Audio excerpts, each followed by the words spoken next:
And away we go. And we're live.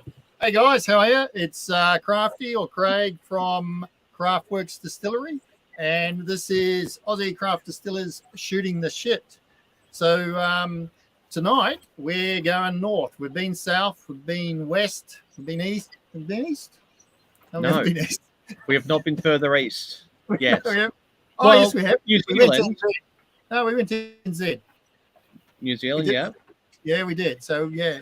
So we've been in the US. If you keep going a long way, then yeah, that's. I mean, yes. It's still east. Well, it was last time I looked in the geography book. Anyway, we're here with Rick Prosser from Kalki Moon. Rick, how are you, mate? I'm great, mate. How are you? Very good, very good. So, you go. No, you go. I was just saying good day to Luke as well. Hey, Luke. Hello, I don't matter. No, I was getting there. Luke. I'm cold, but I'm good. Couple more whiskeys and I'll warm up. No, I'm doing great, mate. Yeah, thanks for having me on the show. Appreciate it. No, thanks for coming on. It's good. We've had a real good mix of people. So it'll be good to hear your story and where it all started, where you are now, and what your plans are and everything. So we'll rip into that shortly. Yeah, but sure. First things first, Luke, what are you drinking? I am drinking King Lake. Yeah, your new bottle. Yep, one of my new. I somehow ordered two. Two arrived, and I did actually pay for two, and I'm not upset about that. one of my favorites, I think. It's just an absolute cracker whiskey. It is, isn't it?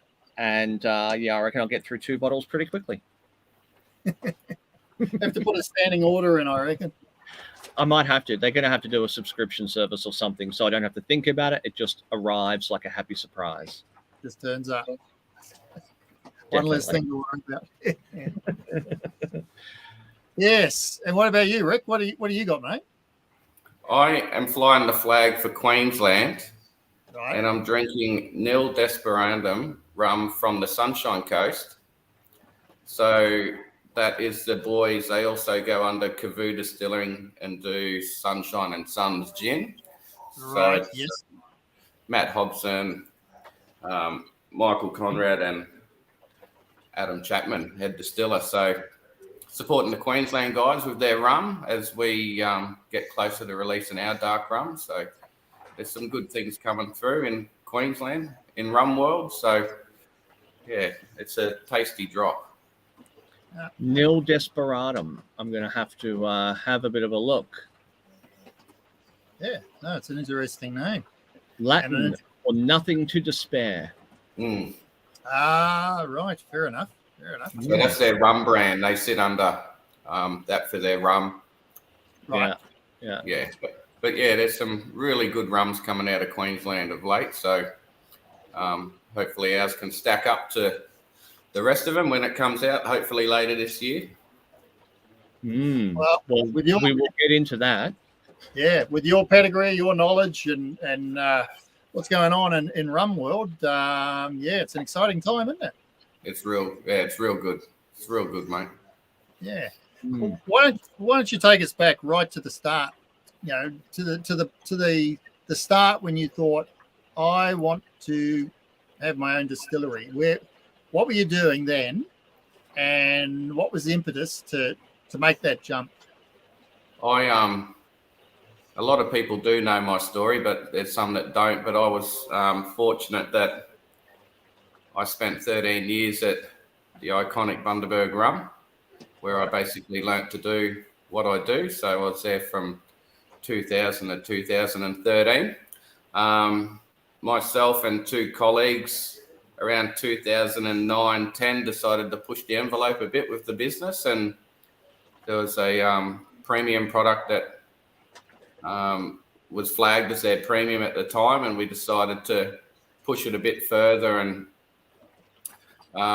look into how premium rums globally were made. And with Bundy Rum being owned by Diageo, basically the biggest spirits company globally, and what they had in their portfolio of rums at the time with Zacapa and Pampero. So we were really inspired by those rums and researched how they were made, and it was all into small barrels. So that's basically how that was probably the start of my craft journey without realizing that I was going on a craft journey with going back into small barrels. So developed some good products there for the company, and got some limited stuff out and signatures on bottles and all that type of jazz.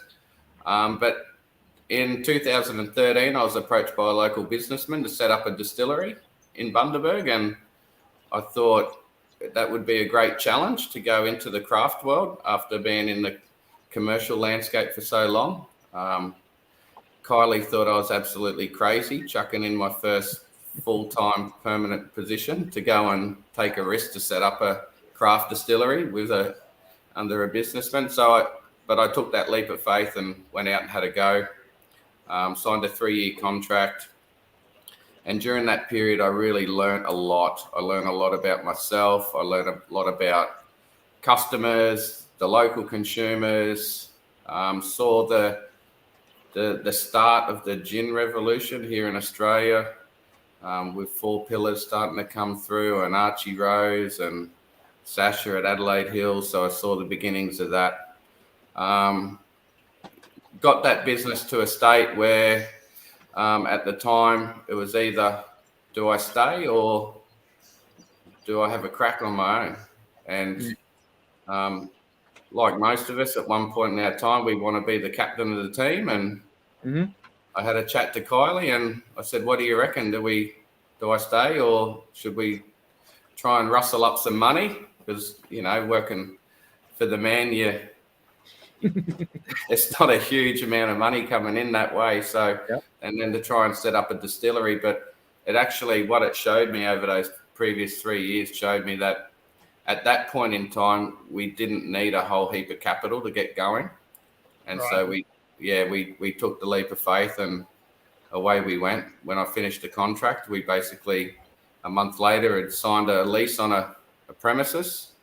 I had great local support, and I had great support from a really good friend of mine, Dave Schmieder, Dave and Pam. So I was able to bounce a lot off them guys, and the family was really supportive. They backed the ability of what I had to produce spirit, and away we went. We launched in 2017 with a little 100-litre still out of China and a 200-litre as well. So the 100 was for gin and the 200 was for rum, and away we went. So we had nothing. We had bugger all. Wow. So you did really start bootstrap. We started with nothing. We had nothing. Yeah. And where did you start? Was it out of so you signed a lease on a premises? How big did you go to begin with? Yeah, so the premises that we signed was a 220 square meter shed in an industrial estate. I really wanted to be the first in Bundaberg to do it in an industrial landscape, because you go away to Sydney and Melbourne and you see the industrial spaces and they're just awesome. So with the landlords, we asked them for 3 months grace from October through till January to get our excise license. So because we're applying for excise licenses, and to do that you have to have a lease signed, and so we had approval from the council. I was lucky that I had a good reputation from the time at Bundy Rum, and just being a local. Bundy's a pretty small town, so everyone seems to know everyone. So we got licensed quite quickly, and we were open by March that year, 25th of March. So we got open really quick, straight into rum production, trying to work out what our rum was going to be like, because obviously, coming from Bundaberg, their recipes are tried and true since 1800. So up pops this little distillery on a 200-litre still trying to make rum. So it was basically going back to scratch to learn and see what was going to work for rum. And so for us, it was launching the business on gin and vodka. Mhm. And we were extremely, and I say this daily when I do tours, we were extremely apprehensive on how gin would be received in a rum town. But the big thing that we underestimated was the power of our female consumers in the region. So the ladies in and around the region, just up pops this little white spirit, whether they, were looking for something outside because of, the brown spirit of Bundy for here for so long, and up pops this little distillery with a gin and vodka, and away we went. And I think also our price point that we had, like a lot of people over the years have looked at what our pricing is and gone, how do you do it? You don't make any money. But for us, it was very important on that price point to engage the locals, because the socioeconomic of the town, they didn't have the money to be racing out buying $80 bottles of gin. So for us, it worked in where we were. And here we are, nearly 6 years later, from that 220 square metre shed. We're about to be, by Christmas, we'll be about 1,400 under roof. So wow. Extension on extension on extension on extension. From my wife and I sitting in the shed the day we opened, we now have a team of 22. And it's all off the back of gin in a rum town. So, yeah, it's been a hell of a journey for us. That's amazing growth.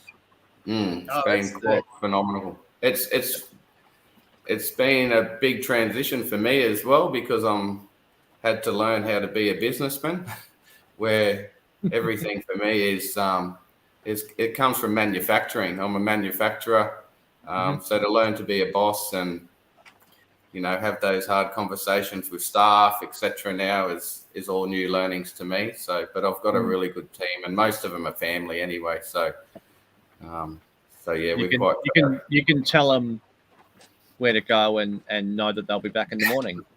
Well, sometimes having family in the business is a lot harder than yeah.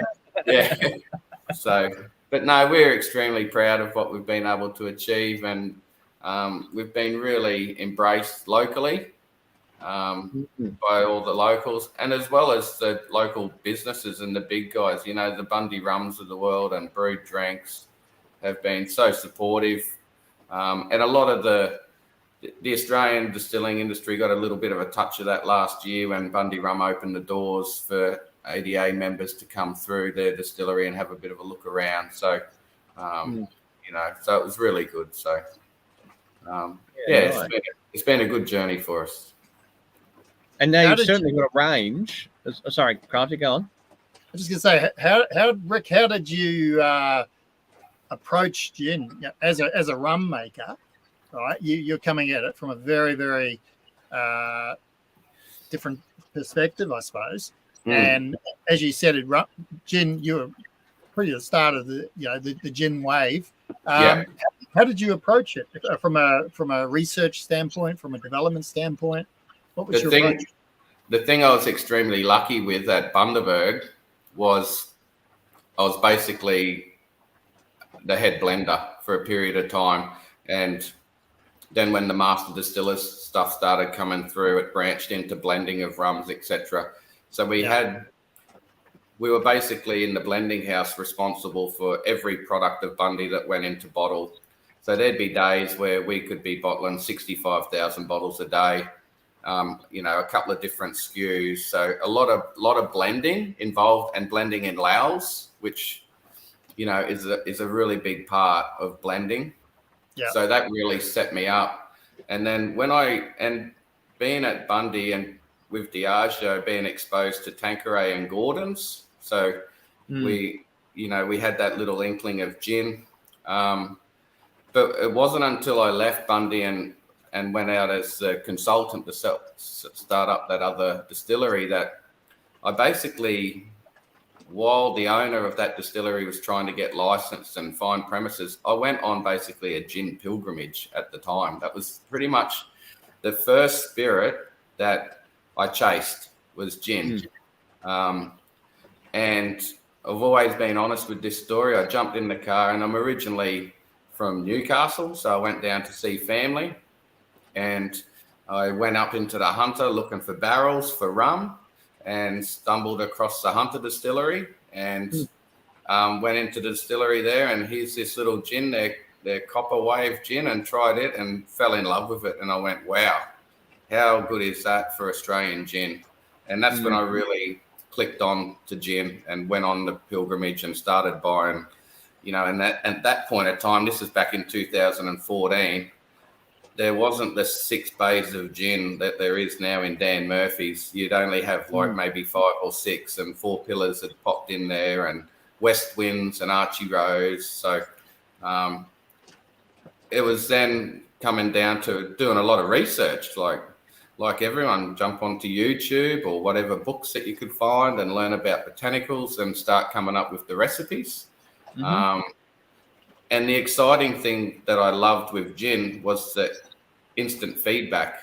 You don't have to sit and wait 6 months in a barrel, crossing your fingers that it's going to taste good, or 12 months or 2 years. You basically wait a couple of days and you can taste it and know if you're on the right track or not. So that blending really helped me with the production side, getting the recipes right. And once I had the recipes right, that's where that leaning back on the big side of things was consistency, just trying to get it consistent with the production time and time and time again. And we have people say that when they come through the distillery, they say, oh, do you make any new ones on the go? And it's like, no way. Our job, or my son's job, who's our distiller now, is to replicate every recipe the same time and time again. So yeah, that's how I approached the gin. And how long did it take you to get that consistency? Um, And then when you went from your small still to your big still, yeah, so we went from that 100. We went from 100-litre pot still to 1,000-litre. So we invested and got a 1,000-litre still, custom made out of Melbourne. Again, with the still, I didn't want to go to where everyone else goes to get stills. So shopped around, and by this time we'd made a really good connection with a guy, Rob or Bob Souter, out of Melbourne. Very knowledgeable bloke. His family have a little rum farm here in Bundy, rum distillery, not far from Childers. So they do agricole styled rums. So we made a really good connection with Rob, and he'd made one. And then we took a gamble and got him to make our still for gin. We've engaged him to make our rum still, that we're bringing in a 3,000-litre pot for our rum, to really up the rum production.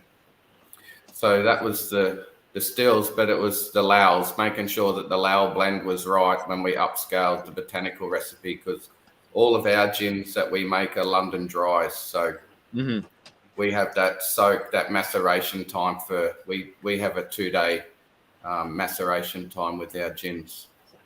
Okay. So a little bit different. Right. And what, so does that impart more flavor, or is that, how is that changing? Most London dries, the definition for a London dry is grain-based spirits, and most of us, 90% of the world's gins, buy in high-grade neutral ethanol, and we will do a botanical recipe that we then soak in the spirit for a period of time. Some guys will go zero; they'll just put the botanicals in, give it a stir, and away they go. But for me, what's worked for me is that 2-day cold maceration before we distill, and that's our flavour, and I've never changed it. So yeah, right. Yeah.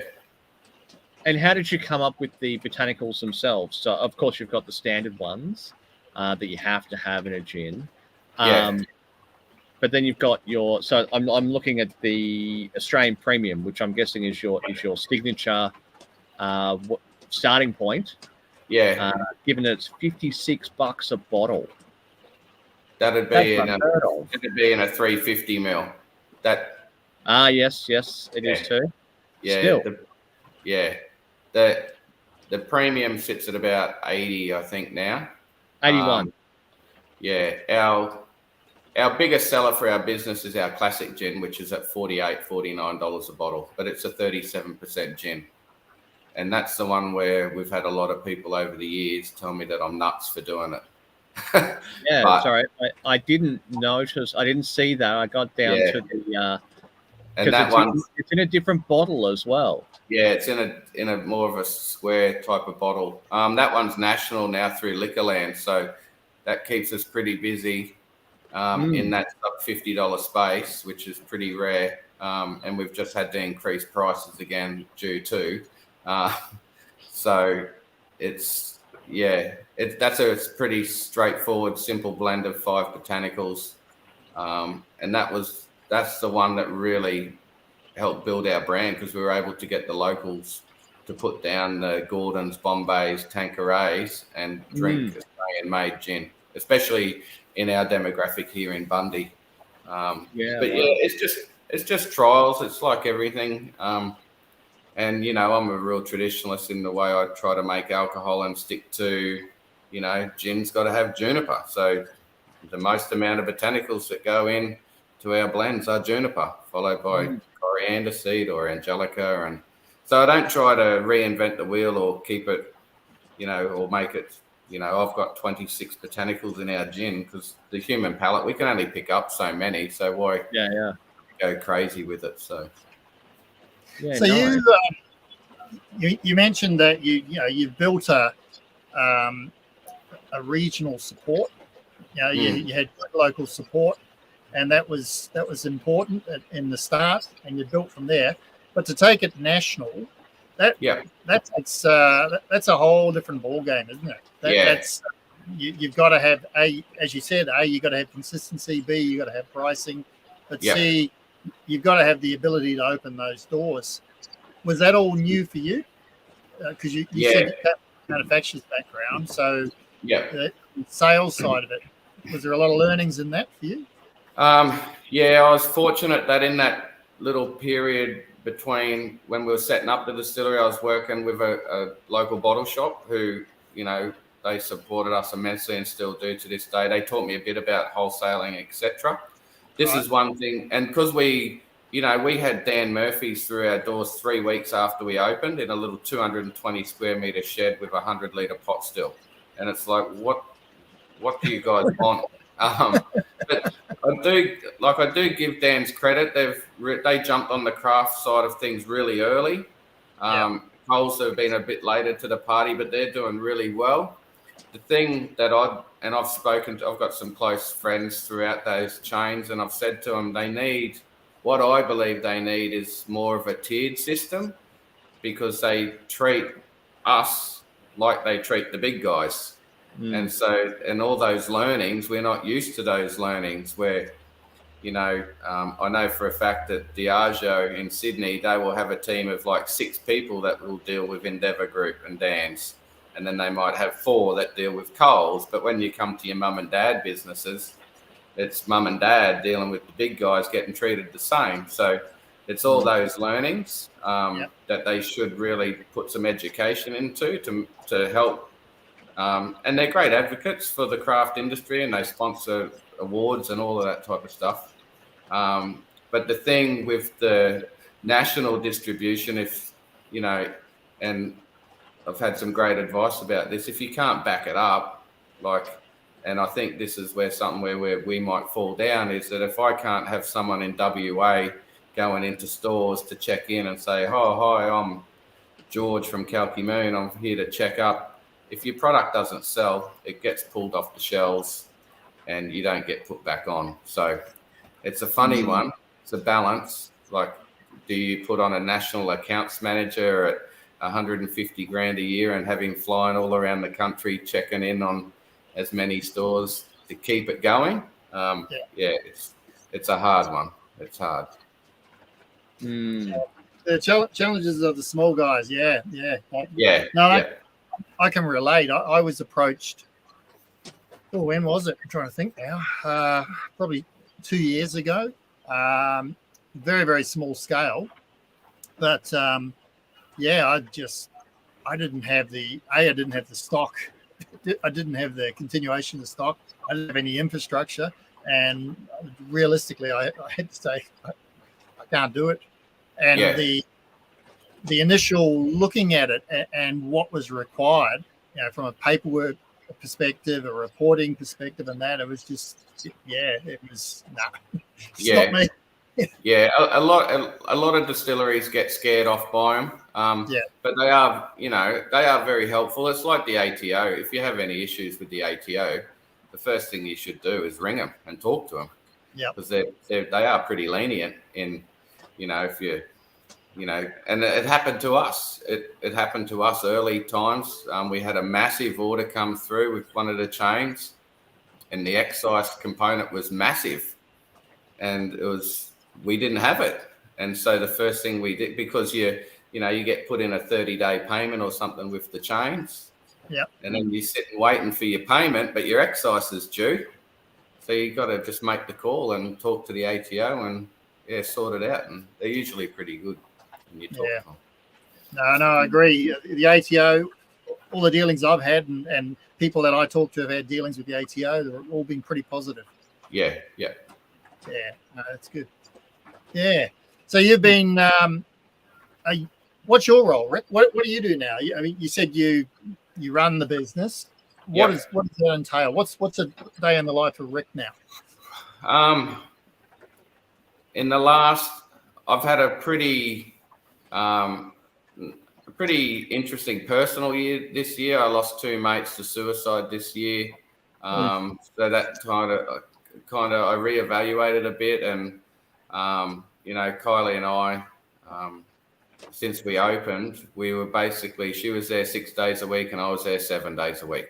And that's what we've done. And I kind of once those 2 incidents happened, I kind of had a bit of reflection personally and went, I've got good people working for me. I've got to put some trust in them and step back a little bit and have a day to myself, or, go to my latest thing is I've gone a bit nuts on golf. So I've been going to a few golf days and having a bit of fun with that, which is good, because I've had some peers in business that I've spoken with, and they said you can't just keep doing it. You've got to have a reward for yourself, and you've got to have a little bit of personal time. So I've been able to, and it feels like I've only stepped back a little bit, like maybe like 5 hours out of that period or a day, but it feels like such a big break. And I keep asking, my sister-in-law's our distillery manager. I say, you let me know if if you're feeling that I'm not here enough, type thing. But it's probably only a small part. But it's just, I think we're really trying to tidy up all of our infantry and data and procedures, and it's that, it's all that not fun stuff, but it's part of what distillery life is. And especially after this year's conference, where old mate from Adams Distillery got up and gave that outstanding talk to the whole room, you kind of evaluate your business and start to put in perspective what's important, and making sure that your workers go home safe every day, and that means having the procedures in place, etc., etc. So not that we didn't, but it's just getting it better and trying to get all that back end stuff tidied up. And how do you? So obviously you've now got volume of production, and with your bigger stills, you're going to be outputting more than ever. How do you track all that within the distillery? You can't be using pen and paper or a Excel spreadsheet. No. Have you got software that you're using for that, or if you got? I had a friend about 18 months ago. She told me about her audit from the ATO, and it was like, okay, that was pretty in depth on what they went to. And so we really quickly got onto it, and we signed on with Vinsight out of New Zealand. And I was extremely fortunate that a lady that I worked with at Bundy Rum was the head infantry analyst there, and she had left a few prior, and so she now works for us 3 days a week. And so we basically now have an inventory analyst on site 3 days a week doing all of that processing of all of that data to make sure it's all digital. The boys all still use pen and paper and, internal transfers and all the weights, etc., that have got to go on with production, but it's all then captured all on data. So Vinside they've been really good. There's a few distilleries that use them. There's lots of different ones around, but again, as your business grows, if you don't get onto it while it's starting to take off, you can be in a little bit of pain trying to sort it out later. So that's I've just looked them up because I've never heard of them, and I'm an IT nerd, so the software side of things really gets me. But they cover everything from sales, all of that type of stuff. So all the way through to batching and all your day-to-day runnings of your business. So, and it's cheap. Holy hell! Yeah, it's not too bad. Monthly payments. Yeah. There you go. So Steve McGarry is saying, Steve. Hey, mate. Ben Lee and 23rd Street use it as well. Yeah. See, Bundy Rum Days, they were on SAP, and so that's a huge, complex beast. And so overkill for most people, and unless you've custom built it. Yeah. Most people hear SAP and shudder. But Chris, who works for us, she was one of the test people for SAP rollout for Diageo in Australia. So again, lucky to have her on board with all of our stuff now. But it's just, it's thinking back to those two people to now. Yeah. But it's handy for people to hear it, and to hear the story out there, and that's these platforms are good for. Everyone's got a different story on how to record and grow their business. And certainly, I think this is actually the first time that we've ever actually spoken about inventory management and actual distillery management. From a software or any form of management, really. This is quite cool. There you go. We're getting there's another shameless plug for the little guys, distillerytracker.com.au. Yep. All right, Jono, hit me up, give me a buzz, and we'll have a look and we'll have a chat. Yeah, there's a few, I think there's Easy Spirits that's here in Australia. So there's a few out there, which is really good, because sometimes as the business just keeps growing, those Excel spreadsheets and they just won't cut it. So awesome. No, challenges of growth, isn't it? That's for sure. That's when it becomes the business and the part of being a producer and wanting to make great whiskey or rum or gin. It just goes to that next level, and some people are prepared for it and some people aren't, and so it's just, and I that was one of my things, and I think it's one of my strengths, is that I always had identified that if there was a role that I couldn't do, I wasn't going to try and do it myself. So I'm not an accountant, I'm not going to try and be an accountant, so I get someone that is an accountant in. So utilize good people around you. Work to your strengths. Absolutely. Work to your strengths. Wise words. And on wise words, I should say what I'm drinking, even though we missed you. Yeah. I completely missed myself there. So that's what I'm on tonight. Cheap Sun, nice. Down in Melbourne. So how much have you drank of that tonight? I haven't actually drunk any. I just realised I've been holding the glass and sniffing it and going, I haven't drunk it yet. Now I am. Been listening. That was a new bottle, so. Yeah, we did the tour out there for the ADA out to Chief Sun. Yeah, that's right. That was fun, wasn't it? Yeah. Those conferences are getting big now. God, yeah. Yeah. I mean, what is it now? There's 340 plus distilleries now in Australia. It's phenomenal, the level of growth. When I started, I think there was 60 distilleries. And it's just, the last couple of years, it's just gone. Yeah. So, let's talk about that. So let's talk about Queensland, for example, because in Queensland, it's not all that long ago, there wasn't really anything in Queensland. There was a lot more hurdles to open up a small craft distillery in Queensland, wasn't there, from memory? Yeah. Queensland was tough. What was tough? Our state license. We were probably the worst in Australia for having our producer wholesaler license. We were really restricted, and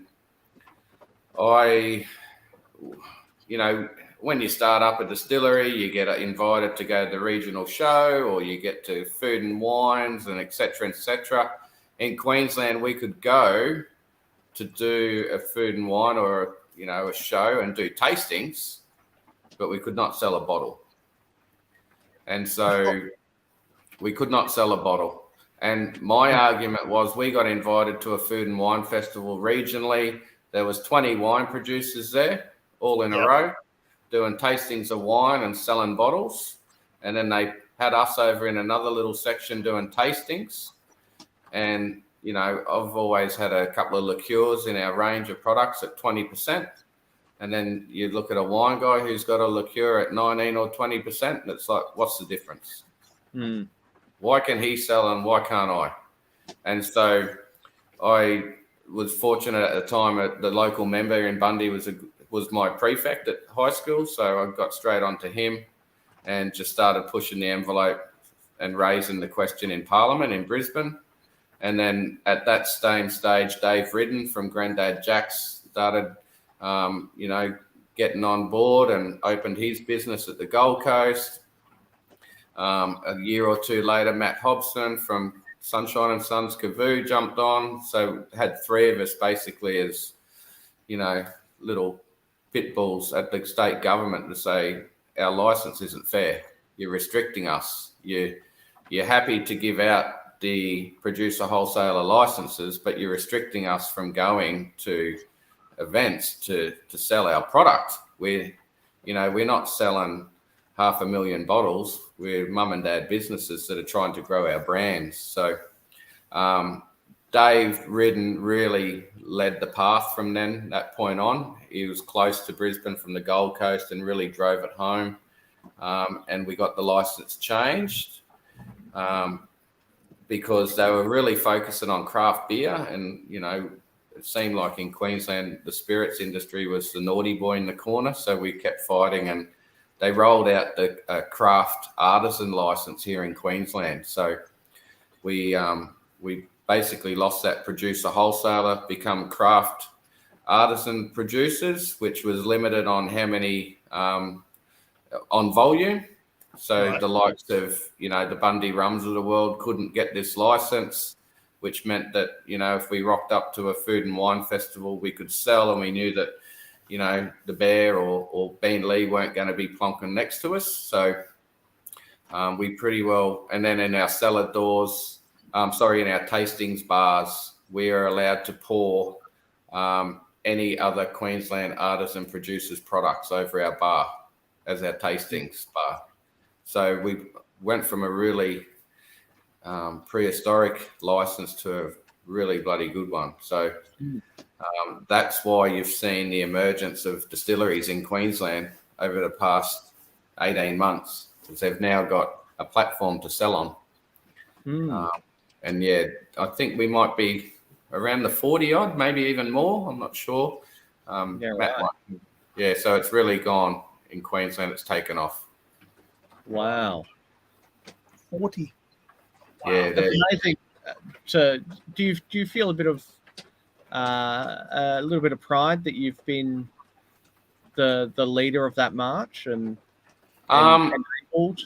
Yeah, to a degree, and like Dave Ridden really led the path from midway to get it across the line, and so did Matt Hobson. They did amazing work.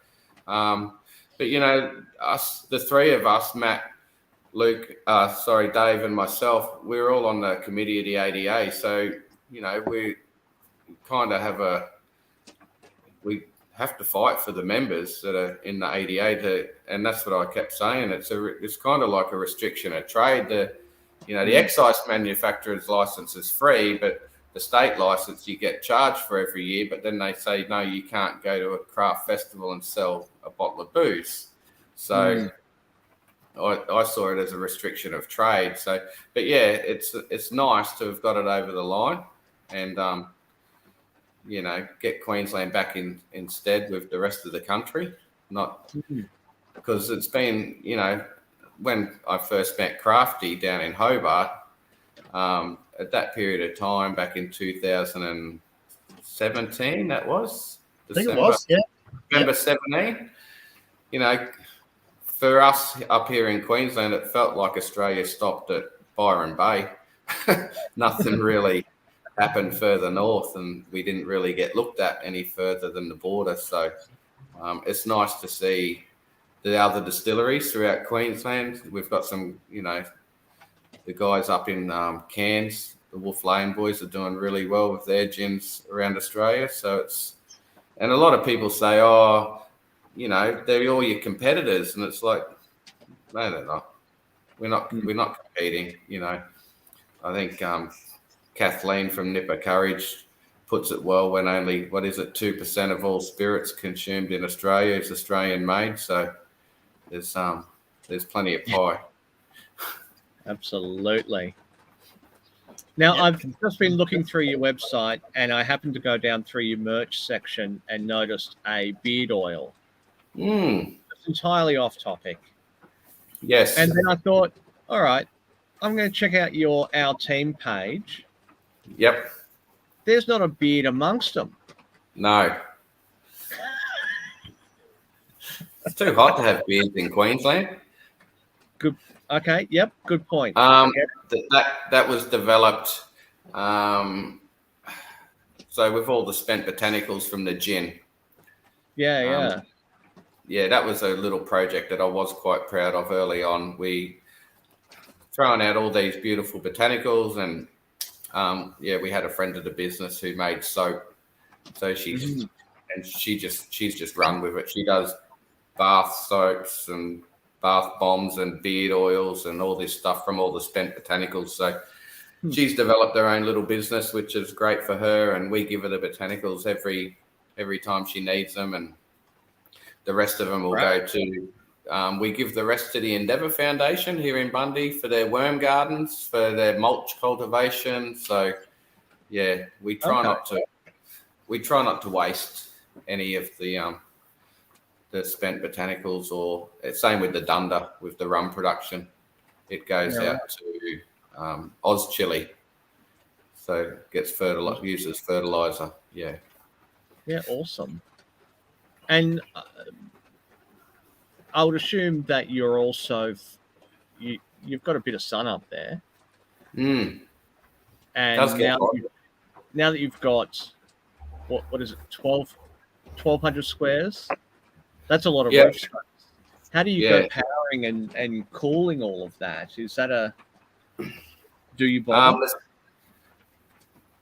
We're trying to entice the landlord, because we don't own the actual building, so he is looking into solar, but our stills are run off boiler, so we've got an LPG boiler for the stills. And all the cooling, there's a company that's starting to do really well in the distilling space in Australia called ME Engineering, and a friend of mine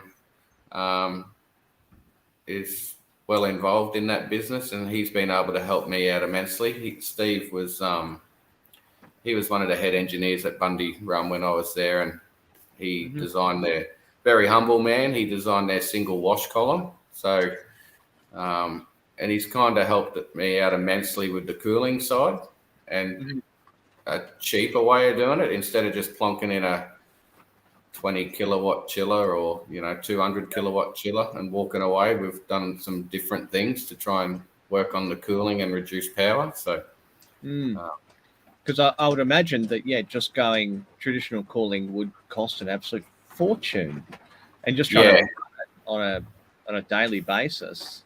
Yeah, especially like January, February, it's pretty intense. Still. Our stills are a little bit different in the condensers, where we have 2 condensers.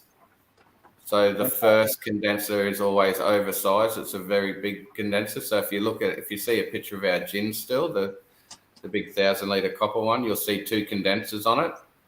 And the first condenser we run off a Italian Luve cooler, just to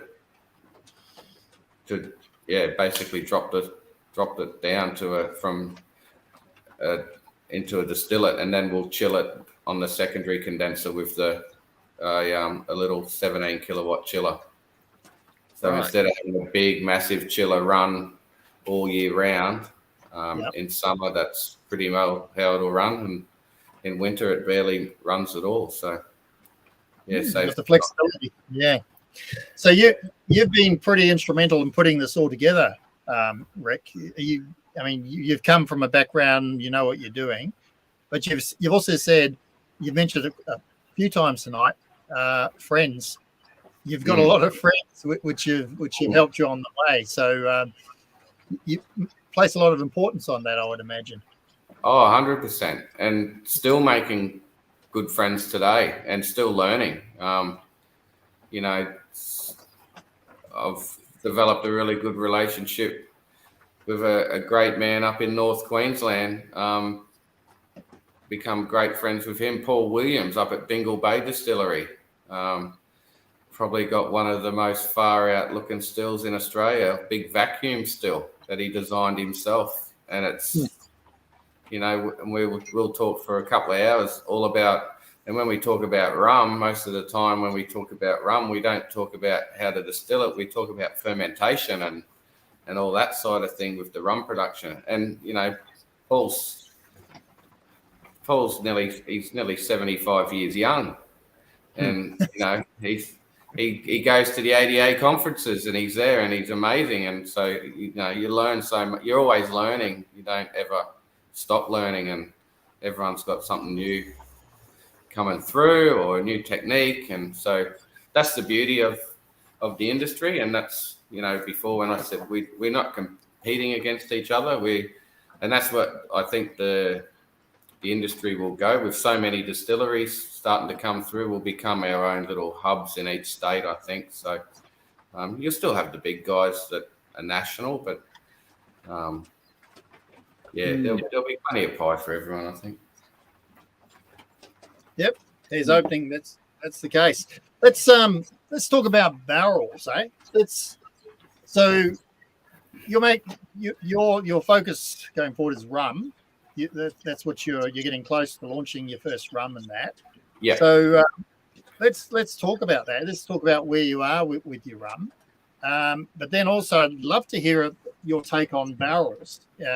Because are you looking at using wine barrels, using bourbon barrels? Where have you gone in the direction with your casks? So first, about 18 months ago, I made a decision, because I was always level pegging the rum and gin together. And last year we had a really bad year on rum production, really bad. And so I made the decision that gin is our core and rum is our secondary product for our business. So, and even from the start of this year, I said to the boys, if we can lay down 60 to 100 barrels of really good rum, I'll be much more pleased with that than having 150 to 200 of shit. So we've taken a step back. We've really focused on fermentation and distilling the spirit properly as best as we can. We had a bad year last year on bad molasses out of one of the mills. One of the mills shut down. and was decommissioned. And when they shut down, they put a cleaner through, which went into the molasses and didn't happen to tell anyone. So wasn't a good year on rum production. Wow. And so, yeah, I made how, a few. how do they make good on that? I did not at that time buy our molasses direct from the mill. I got it from a third party. And and the only reason that we found out was, and all of our rum production at that time was based off blackstrap molasses from the sugar mills. Right. And I come across a local farmer who also got a load of this molasses for a cattle feed. And he said, have you ever had any trouble with this molasses this year? And I told him I'd had.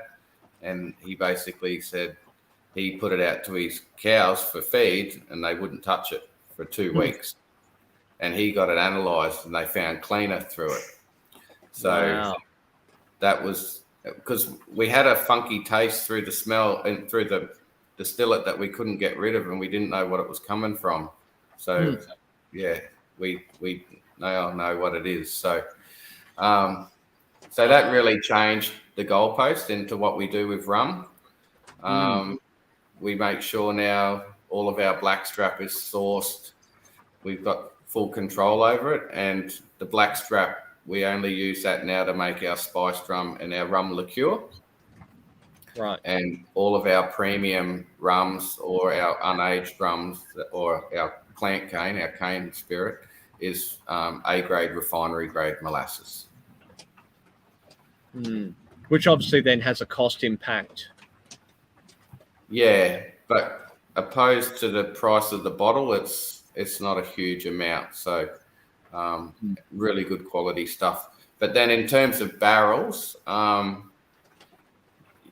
again, friends, Schmieders, Transwood.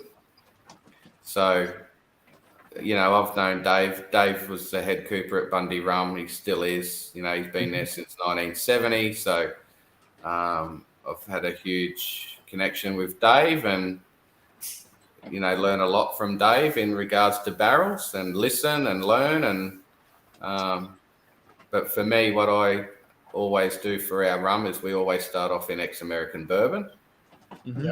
Do a period of time in ex-bourbon before going into finish. And that's where we'll look for the ports, the sherries, good PXs and Olorosos, and off good advice of history of barrels if possible. So I haven't really gone into red wines, Shardies. No, I don't like whites, so I always go for reds. But mainly ex-bourbons. Right. Well, whilst we're talking about barrels, obviously one of our sponsors is Robbie. Robbie, yep. Barrel Brokers. Yeah. So definitely everyone needs to hit Robbie up for his barrels. Yeah, Robbie had a good conference. Yes, I bet he did. Paid for the stand, I bet, didn't it? Yeah. I think he was hurting on one of the days at the stand. He was a little bit slow. And Transwood are also one of our sponsors as well. Yeah. Yep. Good but one. Yeah, barrels are very important. So we're just starting to get a few now that we've emptied out for first fill bourbons, getting second fill of rum into them to see how it comes along. So I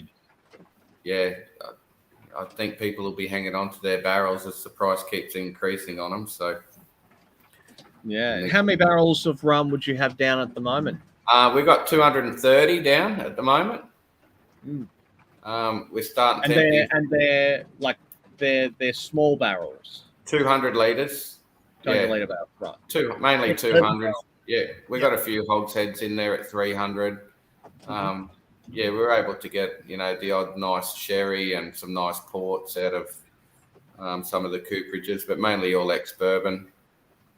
Got Queensland's hot, so we've got to watch the evaporation. The Angel share, we've just started emptying. I think we've emptied 6 this week. We're working on getting ready to release our spiced rum. So, and the evaporations, it's taken a bit of a hit. So you're looking at around 6 to 8% per year in evaporation. So, it starts to chew into what we're doing. Definitely. But So is a lot of your 1,200 square shed there is that predominantly bond store? It's all bond store. Bond store. Yeah, right. Yeah, it's all bond store. The next little extension that we're doing is mainly more for barrels as we bring in the bigger still. It's not so much about chasing extra volume in rum. I'd like to probably not produce rum during the hotter months of December, January, February. It's just the ferments go pretty nuts.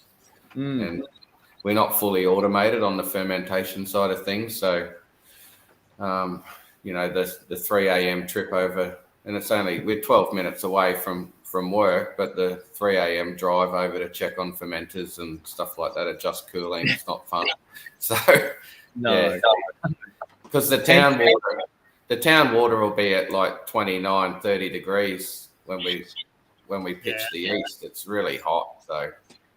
So what sort of a yeast will survive that then?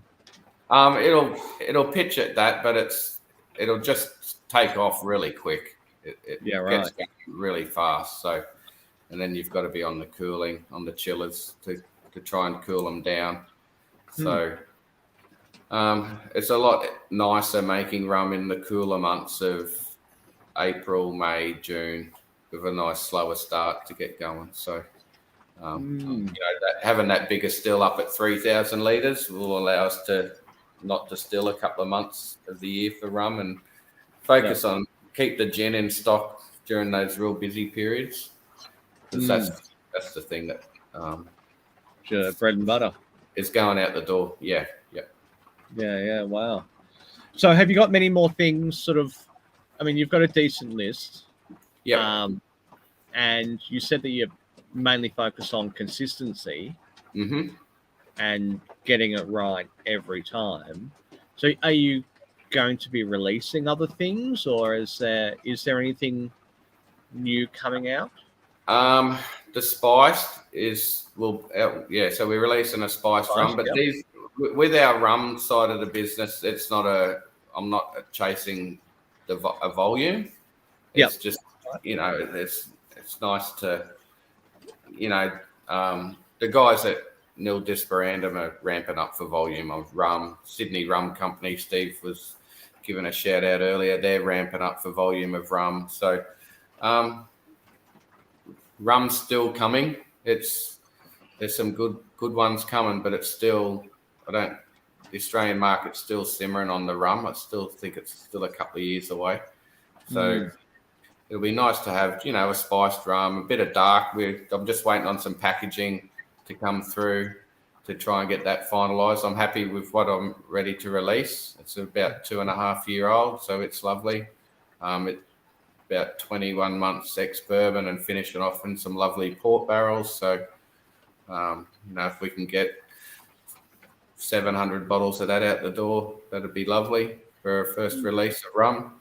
And not try and have it in stock all the time. It's just a nice product, but everyone's throwing ideas around for extra products. But we do pre-mixed cans as well, so they've taken off for us. See that, And how did they come about? They come about. We developed a really strong partnership, mutual friendship with Bundaberg Brewed Drinks, the ginger beer factory here in town from day one. One thing that we used to do that we've only just stopped as of the 1st of August was we would do complimentary tastings in the distillery. And in and around the tasting of gin. One approach that we took right from the start was how we were going to get people to drink gin. And we, I quickly realised that Bundaberg's a town that was built on sugar production, and they prefer sweeter drinks. So we would have people come through and go, "Oh, gin, we want your rum. When's the rum ready?" And I'd go, "Come back in 5 years' time, the rum will be ready." The gin, they'd tell us that they'd had it, they hated gin, didn't, bad experiences. And we've really nutted it down to tonic, that it was the tonic that they, it's different for, at that point when we opened, it was all local support. We weren't on the tourism map. So we were educating the locals in how to drink gin, and with the sweeter option, it was ginger beer. So we'd make the trek over to Brewed Drinks and buy cartons and cartons of ginger beer, and Kylie would keep going back and buying more cartons and cartons of ginger beer, and they're like, "What are you doing with all the ginger beer?" And we told them, we said, "It helps sell our gin." And they said, "But you do free tastings." And we're like, "Yeah, that's right." And they're like, "So you're buying our ginger beer to give away for free?" And we're like, "Yep." So it worked. And from there we built that partnership and a good friendship with that brand. And then we had the opportunity to do the premix cans with them. So those little green ones, the gin and ginger beer, gin mules. Yep. So first year, 800,000 cans out the door. Whoa. That's impressive. That's a lot of cans. That's just Queensland. That was just in Queensland. They're not in any other state. They're only in Queensland. And then the pink with apple cider and raspberry, they've just been ranged in with the chains in Queensland now. So they're about to go. So wow. Yeah, a lot of branding. That's the way I look at it with the cans. There's a lot of branding. So, but I've got enough. Yeah, there's enough products there. Yeah. There's a lot there to manage, isn't there? There's a lot. Yeah. Chasing tails, mate. We turn around and the girls will be going, "Oh, we're nearly out of vodka," and it's like, "Oh, we're nearly out of this," and it's and it's it's managing the inventory of getting the glass in, and we're getting ready to go to a custom bottle through Saver Glass next year. So you're trying to manage all all of that sponsor. So Saver Glass, another sponsor. Saver Glass. So all of our glass will end up with Saver. But those little cans, they're pretty crazy. And we I'm not sure if you've seen the photo. We sponsored Canterbury Bankstown Rugby League. I was going to ask that. Yeah. So, how the hell does the Queensland? That one. It's crazy. Like really, it's Don't tell me a friend. A friend. Yeah. No. During COVID, I went to a sportsman's lunch because we do sponsor a local rugby league team. And we're at a sportsman's lunch at the sponsors table, and there was a gentleman sitting next to me that I'd never met. And got talking, and his name was Andrew Gifford from the Canterbury Bankstown Bulldogs. He's on the board of directors. And we chatted, and I said, "So what are you doing here?" And he said, "I live here now." And I'm like, "Aren't you in the board of Canterbury?" And he goes, "Everything's Zoom now." He said, "You don't have to sit in boardrooms." So he relocated to Bundaberg. Very passionate for the region. And Canterbury used to always take a home game to New Zealand. And so Andrew and the board decided to bring a game to Bundaberg, and which had never been done before. We've had trial games, but to have an actual NRL game for points never had happened. So they've committed to 3 years, and Andrew would bring, the legends of the club, the Terry Lambs and Langmax and Willie Masons, etc., through to the distillery to have some drinks, because we're only a kilometre from the airport. And he brought a whole heap of the management team up, including the CEO and their marketing manager. And I said, have you ever thought about doing a commemorative bottle for the game? And they looked at me and went, what a great idea. And that's how it happened. So we basically have agreed to terms to be with them for the next 3 years to partner with them. And again, the twist in it is they played the North Queensland Cowboys, and on the Cowboys jersey, they're sponsored by Bundy Rum, and here's the Canterbury Bankstown Bull, sponsored by Kalki Moon. So, yes, yeah, quite humbling. So, yeah, so that's how that come about. So we're trying to, get into the leagues club down in Canterbury. It'd be nice, and I didn't know too much about Arthur Laundy, but I do now. And if I could, jag something through Arthur's pubs, it'd be even better. So, yeah, just sit back. Well, try and get into the Canterbury Helson Park RSL. Yeah. Because that's like just there. Okay. And, that'd be lovely. Yeah.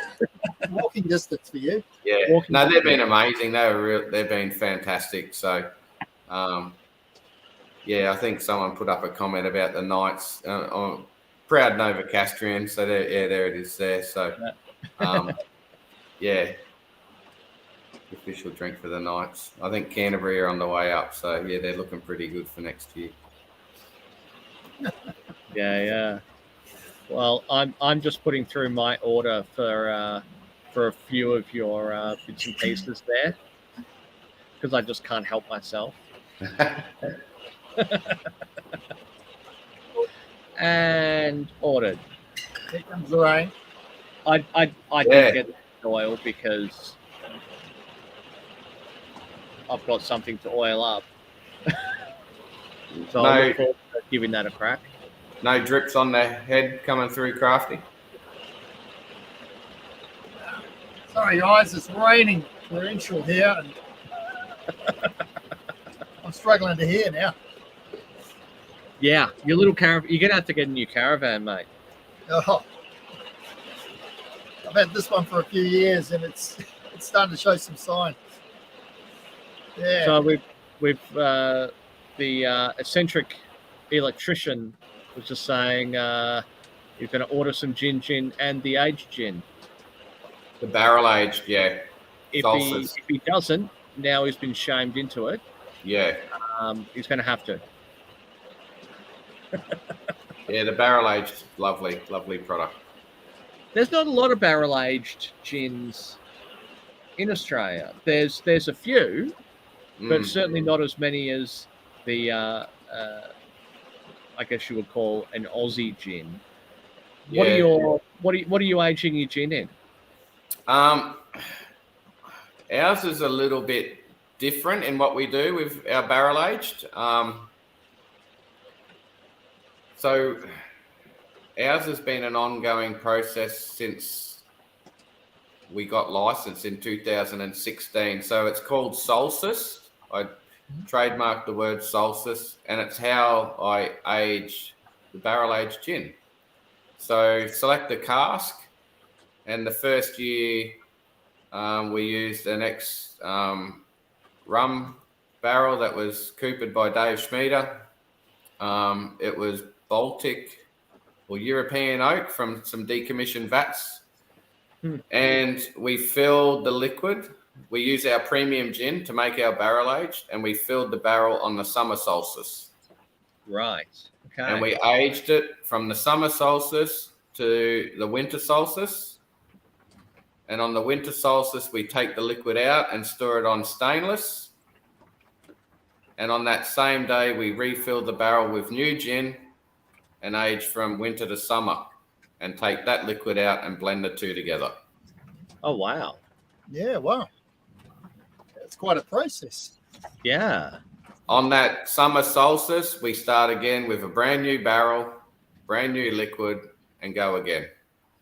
So because Queensland's so hot, and 100 litres is pretty much the maximum that I can go down to, that summer to winter, it just pulls all the flavour that's been in the barrel. If I was to leave it in for the full year, it'd be too much because I still want it to taste like gin. So it's a 2-part blend. So that winter to summer is not as intense. The barrel's been conditioned a bit, and then we'll blend. And so, then we'll pick a new barrel. So we've done rum, port, Pedro Jimenez, Tasmanian Pinot Noir. What we'll release in the next couple of months is Oloroso. And this year we're in ex-bourbon. So it's a product that I don't try to replicate. It's whatever the barrel will deliver is what we get. And that's our barrel-aged gin that I do. So, that's cool. Yeah, so there's a story to it, and the pricing of how we set the pricing is how it gets judged at the International Wine and Spirits competition. So, if it jags something big, the price is big. So, makes sense. Yeah. And I can remember I was at a Junipalooza festival must have been 19 with Dave from Manly Spirits. And our port barrel had just won gold at the IWSC, and I put $200 a bottle on it. And Dave said, I like it. And at that time, we probably had the cheapest gin at 46 and then the dearest at 200. But that's, And I saw that on, have you seen Red Obsession, Crafty? It's all on the Bordeaux, the Chateaus, the wine. No, can't say I have, no. So it's narrated by Russell Crowe. It's on YouTube. It's called Red Obsession. It's about the French wine and the Chinese, all about wine. Right. And it just goes into what the Chateaus do when they are getting ready to release their wines, how they get them evaluated and judged before they release.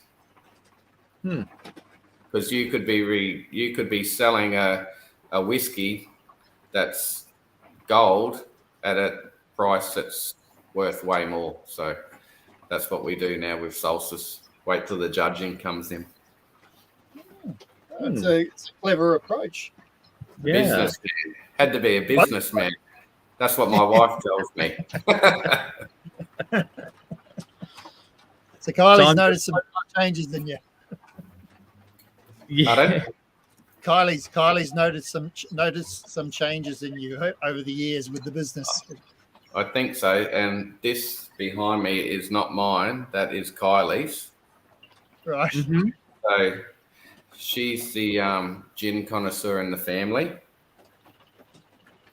Well, she's got her own gin now as well, from what I can see on the website there. Yeah, she does. She's got Kylie's two. Summer Gin. Yeah, and she also designed the Speaker's Gin that we've done for Parliament. Sorry, hold on. Tell me about that. So there's a Speaker's Gin, which we designed for Parliament House in Brisbane. Right, yep. So we selected 3 new blends for them to pick a product that was exclusive for them, and they picked Kylie's. Not good. So she thinks she's the best distiller in the family now. So, and then I thought at that time Parliament in Brisbane would only let it be sold from Parliament House. So that's why I said she needed to make another one to be sold at the distillery. But yeah, right. So thus was born her Summer Gin. Yeah, her Summer Gin's lovely. Yes, it's a nice product. Does sound good. Yeah, what we got? Fine recipe of apple, orange, lemon, and cinnamon. With a big hit of juniper. Yummo. And she's here tonight, but she's a bit shy. She's sitting in bed watching Netflix, drinking gin or Bundy and Coke. So that's, I was about to say, where is she? I've tried to get her to come out and say hello, but she's she'll probably be listening. But well, she's got to take her accolades from choosing or creating the gin of Parliament, Yeah, and then her own. I Brilliant. know. No, she's not. She won't come out. She's camera shy. All good. Yeah. But there's Oh, some she's got some fans. She's got some fans. yeah, there's some amazing female distillers in Australia, and there's in gin, whiskey, so it's really good for the industry that the girls that are ripping in and making some great spirit too. It's not all about the boys. No, far from it. And it's the diversity of spirits that are getting made too nowadays too. It's people who make gin, they don't make one gin, they make multiple gins, they make seasonal gin, they do barrel aged gins and that. And then you've got there's so many other different products out now. It's phenomenal. Yeah. And the thing that really I find quite amazing is just the accolades. The particularly the international accolades that are coming Australia's way for spirits that have been produced and just punching so far above. Their aren't they? Why do you think what's driving that, Rick? Why do you think distilleries are hitting the deck running and winning big international awards and only been on the scene for a relatively short period of time, but they just nail it? There's multiple distilleries doing that, as well as seasoned distilleries. Australia and New Zealand have always been two countries that have always batted way above our average. We are always good. We always do things to the best of our ability. And I think the production of alcohol is something that, as a country, we're really embracing in the last 10 years. And you can go and benchmark against other world products straight away now. Whereas, back in 2000, if you wanted to go and benchmark against a fantastic whiskey, it was only limited to what you could get in your bottle shop unless you jumped on a plane and went to Scotland or Ireland to get it. Now the world's so open that if you want to learn how to make a amazing slow gin, you can order it from the UK and you've got that benchmark. Yeah. So I think it really helps. The internet's been huge, everything's online. So, which is good. So the quality's there because that's what we want. And that's the exciting thing in rum production that's coming through now is the quality of the rum. I was fortunate a couple of weeks ago to be in Sydney at Junipalooza, and who's behind me is Nick and Ali. And all we spoke about for basically 2 days was rum and giving me little sneaky tastes of their rum. And it's bloody awesome. And it's so good that, with a spirit, that's been in regard of, the two producers out of Queensland, and they both start with B. They've been our big rum producers. And now we've got some amazing rums coming through, from James and what he's doing down in Victoria at Jimmy Rum. So it's it's that benchmark where we can actually purchase. We can get hold of rums from Barbados and Jamaica. Not yes, you can get Appletons, but you're getting the Hamptons and you're getting Momba out of South Africa. All these ones that you wouldn't have heard of about 20 years ago. So you can benchmark against the other products. Yeah. Do you think? Yeah, no, I agree. There's a lot of things out there you can benchmark against now. Absolutely. And now a lot in the country as well that you can benchmark. Country as well. Yeah. Yeah, because if you've got people winning international awards in your own country, and then you can rock into a bottle shop and there they are and grab it straight away, you're going to go, well, okay, that's a standard and that's what we've got to meet. So 100%. It's all about getting more people drinking Australian-made products at the end of the day. Yeah. So what would you've seen a bit of change in the industry over the last few years. Where do you think it's going? What's coming for the Australian industry? Good question. Very good. Or what do you want to see? I want the excise to stop going up. Yeah. It's going to do some damage. I have heard that the next rate rise in February is going to be the same again. So it's going to really, and the sad part about it is that, what's the stats? 90% of distilleries are regional. So it's the mum and dad businesses that are actually having a go that are going to get smashed with excise. And so I'd like to see that stop. I think that the distilleries will get more territorial to a degree, where you've got your own space. Some of them will want to open up and be Australia's biggest distillery, and that's great. But I think for survival, and that's what I've always done with our business, was to be strong in our region, like in Bundaberg, Maryborough and Hervey Bay, and we have a catchment of around 250 to 300,000 people, and it's where I try to stay strong. And then that next region is into the Sunshine Coast, and the guys that I'm friends with from Kavoo, that's their little piece of the pie. So you're gonna, you'll see this these little territories start to take effect. I think, but I could be wrong.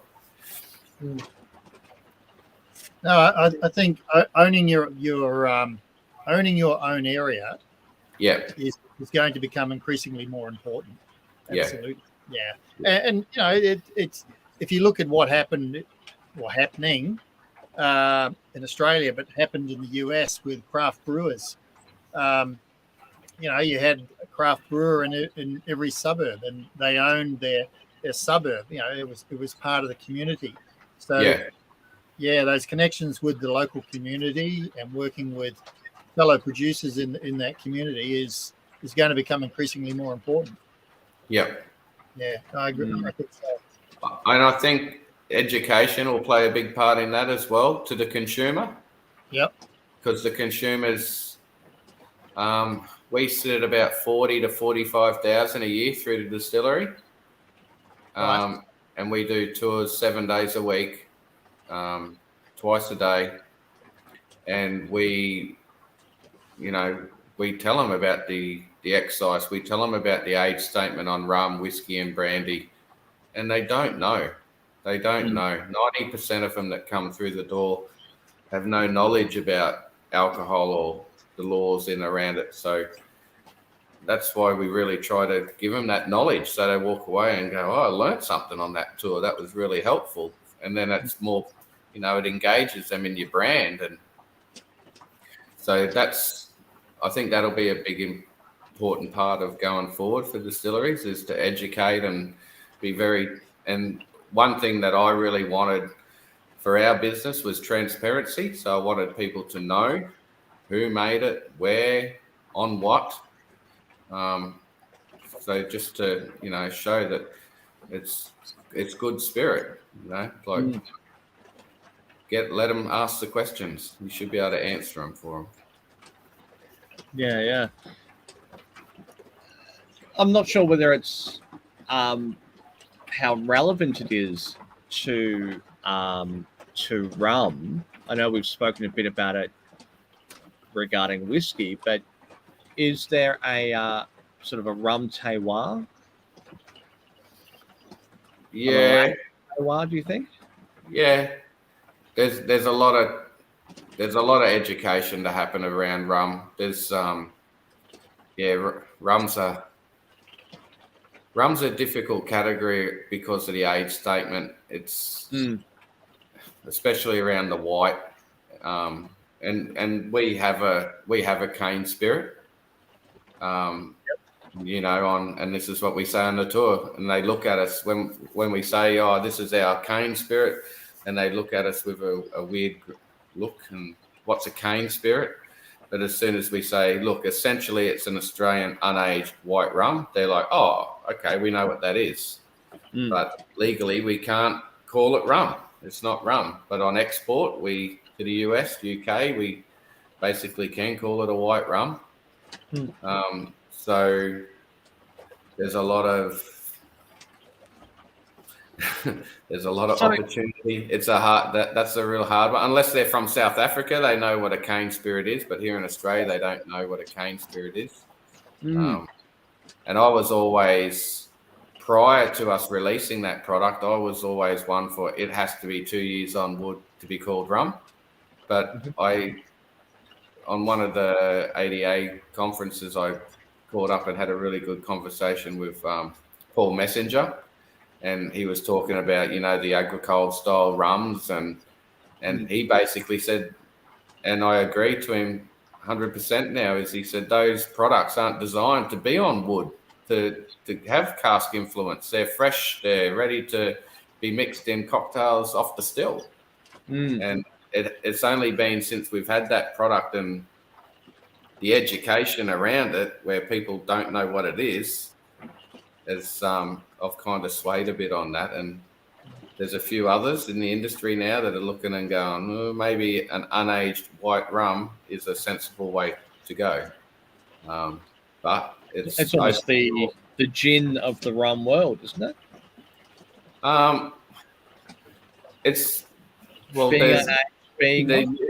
they use so much more in cocktails than dark. So, yeah.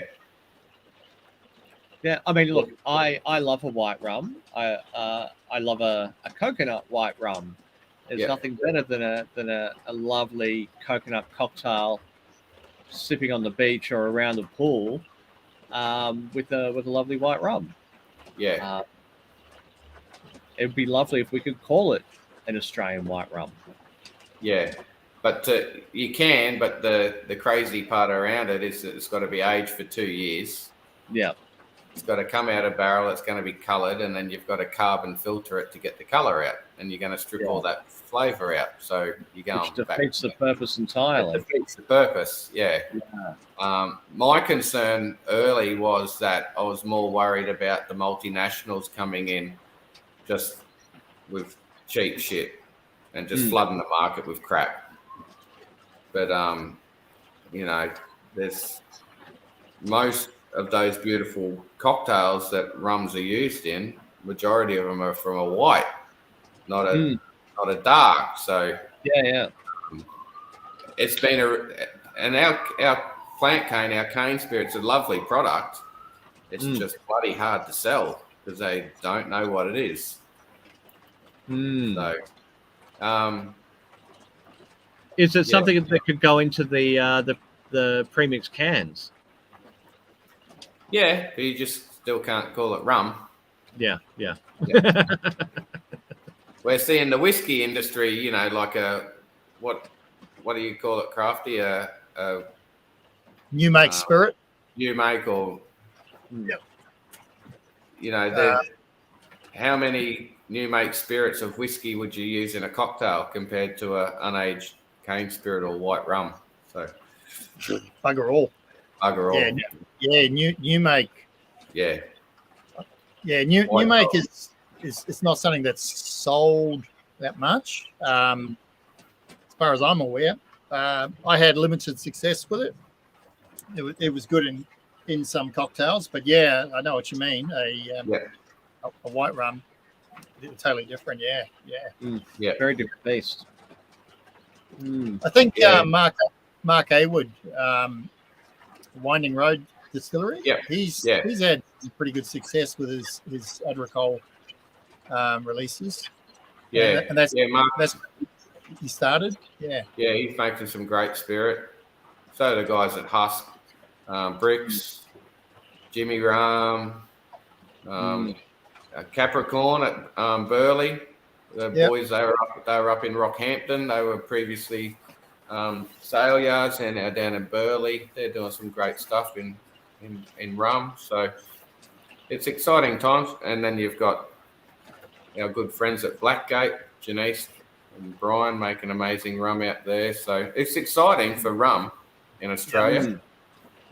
Sydney Rum Company, they're investing heavily in the industry. So yeah, it's exciting times, and there'll be a lot more that I haven't mentioned. Yeah. Do Archie you, Rose, I've done a Archie bit of Rose, yeah. They've been releasing some select rum products. Yeah. And Marty Pye from Riverbourne, he's been Yeah, Marty makes a great rum. Yeah. So there's a few things out there. Yeah. Do you think we'll see a Rummapalooza? Rummapalooza.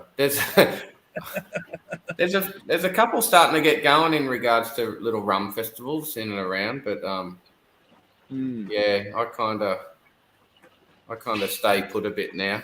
I'm not much of a traveller. Must be getting old. Yeah, we've actually had a question come in from South Arm Distillery. Yeah. Can you source sugarcane juice? Yes. We've yes, I can answer that. Yes, we've and it was only a month ago that we did a trial. We did our first big production trial on cane juice, fresh pressed juice from Isis Mill, which is in Childers, which is about 50 k's south of Bundaberg. So we don't have the setup like the guys at Husk are setting up. They're really ramping up to do their Australian cultivated rum with their own mill and do all that, which is fantastic for the industry.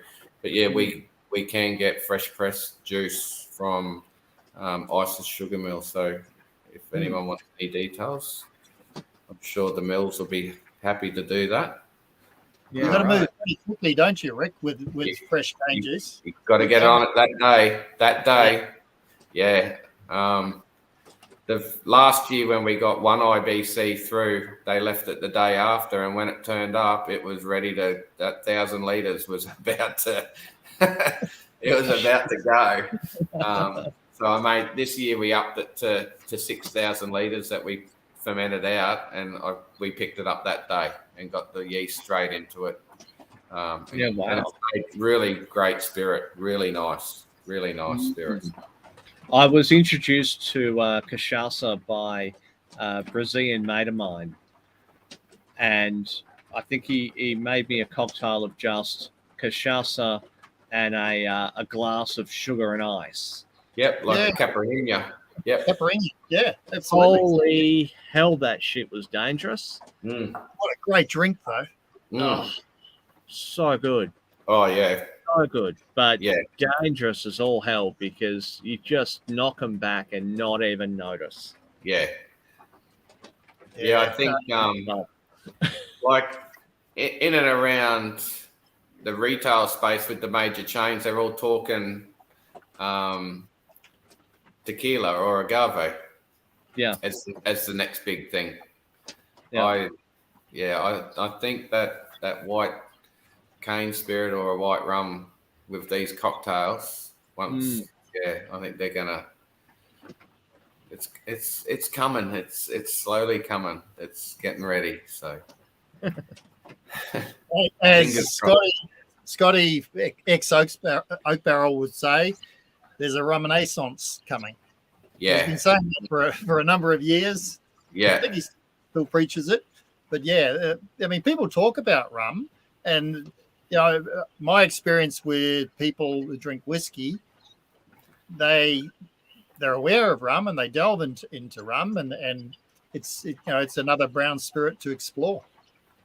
Mm. Mm. There's a lot of people that got bad headaches from Bundy and Cokes as well.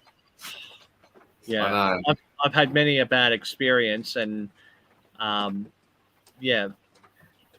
dark rum, it jars on me a bit.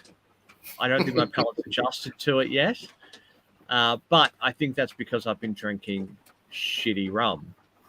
Yeah. Or is it the 4 litres of Coke that you had when you drank that shitty rum? Yeah. Maybe to try and hide the rum. Yeah. Yeah. Actually, now I'm going to buy a bottle of fucking rum. God damn it. can't help myself. As I You said. got another one up your way, Lord Byron, haven't you? He's a bit south. He's at Byron. South. Yeah. Yeah, Brian's close to Mark at Winding Road and Husk and Yep. In around that southern Tweed area. So, basically stops from Bundy. The guys that are at Rocky are now down at Beenleigh, like I mentioned, and Wild River up in Atherton Tablelands. He's doing some rum. Mark, Yes. obviously from Mount Uncle, does a good rum as well. So then go across to the west to the Ord, and you've got Kalen. Yeah. So it's in good stead, the old rum, which is great. Yes, I have. Have you heard of Killick rum from Victoria? Yes, I have. Yes. Haven't tried it, but have heard of it. So there you go.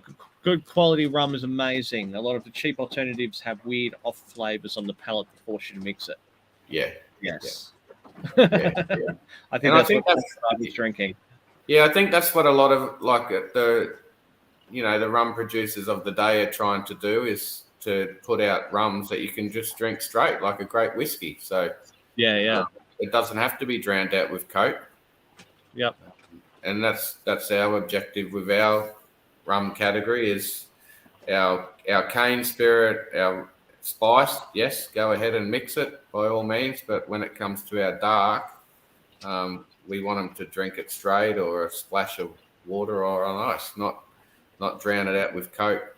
And so I think the pricing will have to come into play with that as well, to deter them from drowning out X price bottle with Coke. Yeah, definitely. Well, we've hit the hour and a half mark.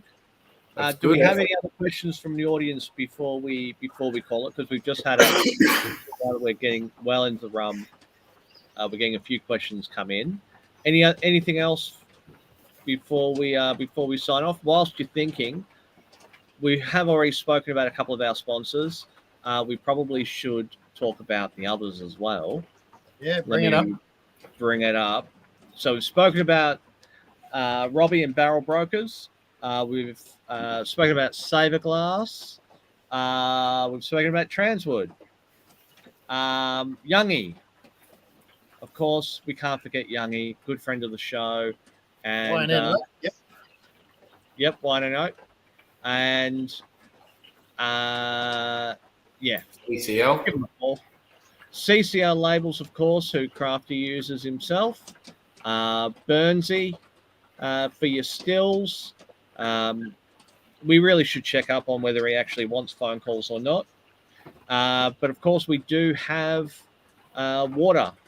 Wild Walgan Natural Spring Water has plenty of it, so feel free to hit them up. Hold on, shit, wrong button. Don't. There we go. Found it. I found the button. It's all good.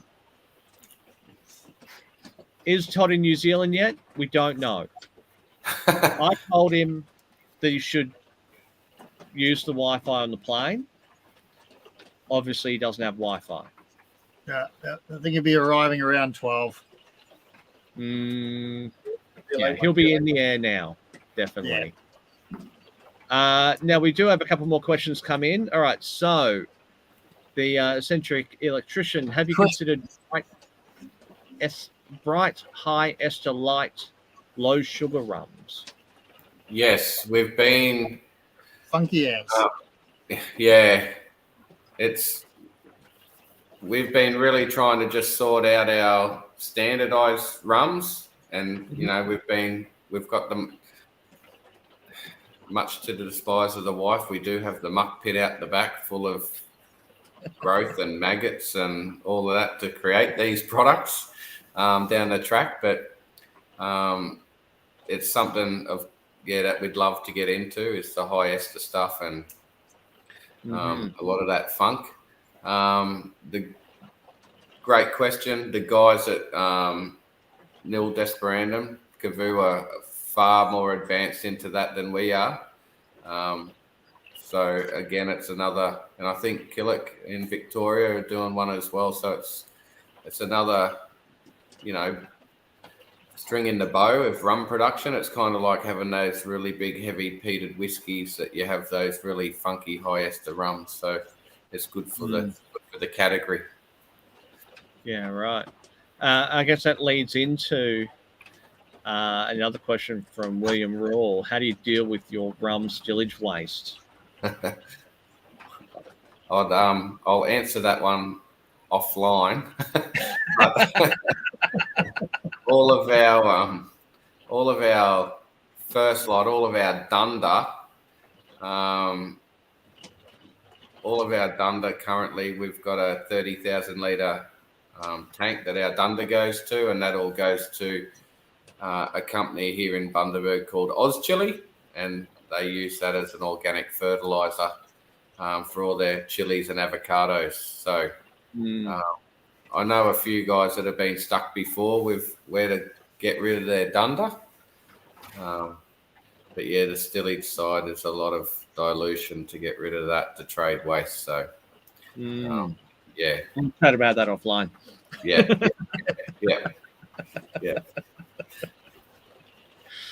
Very good.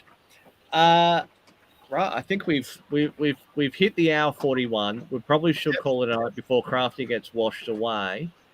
He looks like he's ready for a sleep. He's always ready for a nap. Yeah. I did a brew today, and a few other things. Yeah. Well done. Yeah. Well, I've placed my order. Thank you. I actually placed 2 because I couldn't help myself. So feel free to get your orders in on kalkimoon.com. Thank you so much for joining us. Rick, Thanks, it's been guys. an awesome chat. Disappointed we didn't get Kylie on. Kylie, are you going to say hello? No. Hi, Kylie. Yeah. Crafty saying hello. Hi. Everyone's saying hello. You can kind of just come and stand here and say hello. They can hear you, but yeah. I think I heard her yell from the other room. So yeah. Thank you so much for me to make her another gin, probably. So, yeah. No, thanks for the opportunity. And if anyone's coming up to Queensland, feel free to call in. We love showing people around, and we're not that far away. We're only 3.5 hours from Brisbane, so we're not. A lot of people think Bundaberg's 16 hours from nowhere, so we're not that far, and we're in a lovely part of the world. We're right at the start of the Great Barrier Reef, so a lot of people are very surprised when they get here that just what we've got to offer as a town and a region. So we're not a little small country hick town. We've got 100,000 in population on the reef and the beach, and beautiful part of the world.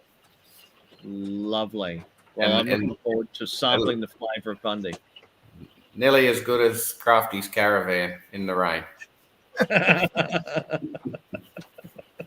Sorry, it's not impressive. You're going to have a wet night. I think I need a digital backdrop for when I do this in future. Carry. I get caught out.